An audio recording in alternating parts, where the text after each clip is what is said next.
3.5 हाथ के हो गए, इससे ज्यादा कोई नहीं हो सकता। लंबाई में चाहे 5 फुट हो चाहे 6 फुट, लेकिन अगर अपने हाथ से नापोगे तो 3.5 हाथ की हुई कलयुग का व्यवहार है। और यहाँ तक कि बताया गया है कि कलयुग में जब चौथा चरण आएगा तो व्यक्ति कमार की वृक्ष की छाई के नीचे बैठ जाएगा। बोलो राधे राधे। ऐसा लीलाधारी भक्त तो सब भगवान ने अपनी लीला को किया, रेवती के साथ में विवाह किया। रेवती लंबी है, बलराम जी छोटे हैं। पहले की कछु नारियां लंबी होती थी, पति छोटे होते थे तो शर्म के मारे निकलते नहीं थे। आज वो कछु कछु लंबी होती है। बोलो राधे राधे। तो आज कन्हैया कहने लगे बाबा के घर में घड़ी बड़ी और लाला छोटो बहू। अब 1 दिन 2 दिन की बात हो, कन्हैया बार बार जब मजाक करे तो बलराम जी को गुस्सा आया। आज भी बलराम जी के मंदिर में रेवती जी झुकी खड़ी हुई है। बोलो बलराम भगवान की जय जय श्री राम। आज समय आया, अब तो कन्हैया का विवाह होना है। कन्हैया आनंद से निवास कर रहे हैं। इधर एक राजा है जिनका नाम है भीष्मक। कुंडमपुर नरेश राजा भीष्मक के यहाँ एक पुत्री जो कमल के पुष्प, जैसे लक्ष्मी जी धरती से प्रकट है, ऐसी रुक्मणी जी कमल के पुष्प और समुद्र से उत्पत्ति है। राजा भीष्मक को जब लक्ष्मी जी के रूप में रुक्मणी मिली तो आज अपनी पुत्री मानकर कह लिया, कहा है भगवान भीष्म की सुता रुक्मणी रुचिरा राजसैन विधानेन उपयम इति सुतम। राजा भीष्मक की पुत्री रुक्मणी ने राक्षस विधि से विवाह किया। देखो, एक ब्रह्म विधि होती है, एक वेद विधि होती है, एक राक्षस विधि होती है। तो जो लोग राक्षस विधि से विवाह करते हैं ना, वो इस नरक में तो छोड़ो, जाने कितने नरकों में जाते हैं। बोलो राधे राधे।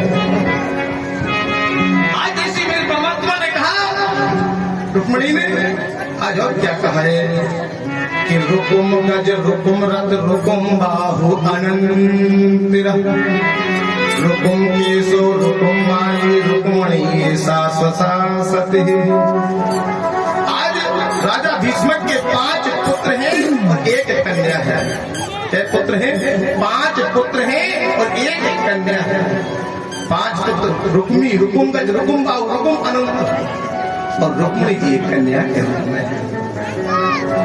आज मेरे पाठ में परमात्मा जगदीश सदीश्वर दीन बंधु भगवान बड़े भाव के साथ में कह रहे हैं, लीलाधारी की बड़ी सुंदर लीला हो रही है। भक्ति भाव के साथ में क्या लीला हो रही है। ऐसी मेरी रुक्मणी जी सयानी हुई, नारद बाबा आए और नारद बाबा ने क्या कहा रुक्मणी जी का, अरे मेरी पुत्री के लिए कोई सुयोग वर बताओ। नारद बाबा बोले, सुनो, नंद नंदन यशोदा नंदन ब्रज नंदन श्री श्याम सुंदर माखन चोर, जिन्होंने 3 दिनों में पूतना आकाश और प्रकाश और तिरनावत अपने मामा कंस का वध कर दिया है, ऐसे वो बलशाली कृष्ण है। भीष्मक ने जब सुना नारद की बात को बोले, ठीक है हम विचार करेंगे, लेकिन रुक्मणी जी ने प्रतिज्ञा कर ली कि अगर हम विवाह करेंगे तो कन्हैया से करेंगे, वरना हम विवाह नहीं। सिर्फ नारद के कहने पर रुक्मणी ने विचार कर लिया कि अगर विवाह करेंगे तो किससे करेंगे? कन्हैया से, वरना अपने प्राणों का अंत कर देंगे। अब इधर तो उनका जो भाई है बड़ा, उस रुक्मी ने जयदी नरेश दम्भोस पुत्र शिशुपाल के साथ में विवाह तय कर। अब जब शिशुपाल के साथ में विवाह पक्का हो गया तो रुक्मणी जी चिंता हो रही है। और एक चीज बता दें, काऊ काऊ को विवाह हो जाता है और बाकी जब चली जाती लौट के नहीं आओ तो बाकी हृदय से पूछो कैसी भी तब बोलो राधे राधे। आज भगवान क्या लीला करने जा रहे हैं। जब शिशुपाल के साथ में विवाह पक्का हो और शिशुपाल के साथ में से विवाह पक्का हो गया, रुक्मणी कह रही प्रभु अगर नहीं आए तो हम प्राणों का अंत कर लेंगे, हम अपने प्राणों का अंत कर लेंगे। एक भोज पत्र पर मोर पंख से अपने आंसुओं से पत्र लिख दिया, नारायण हमने आपको देखा नहीं है, लेकिन मैंने आपको वर्ण कर लिया है पति के।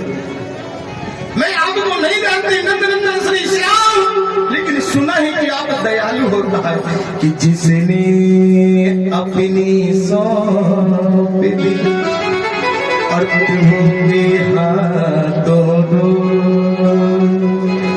सुन जी कभी सकती नहीं सो पकड़े नंद किशोर।